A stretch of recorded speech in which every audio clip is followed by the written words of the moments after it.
ఆదివారం సాయంత్రం 6:30 నుంచి 9:30 మధ్య ప్రాంతంలో కానీ, లేదా అమావాస్య రోజు సాయంత్రం 6:30 నుంచి 9:30 మధ్య ప్రాంతంలో కానీ మిరియాలకు సంబంధించిన ఈ పరిహారం చేస్తే సంపాదన బాగా పెరుగుతుంది.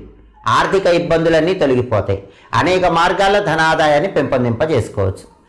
ఆదివారం సాయంత్రం కానీ అమావాస్య సాయంత్రం కానీ మీరేం చేయాలంటే చక్కగా స్నానం చేయాలి. స్నానం చేసిన తర్వాత 9 మిరియాలు చేతిలోకి తీసుకోవాలి.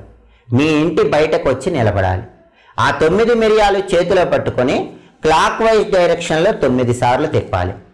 ఆ తర్వాత యాంటీ క్లాక్ వైజ్ డైరెక్షన్లో 9 సార్లు తిప్పాలి. అలా తిప్పిన తర్వాత ఒక్కొక్క దిక్కు వైపు ఒక్కొక్క మిరియం వేస్తూ ఓం ఓం ఓం అనేటటువంటి మంత్రం చదవాలి.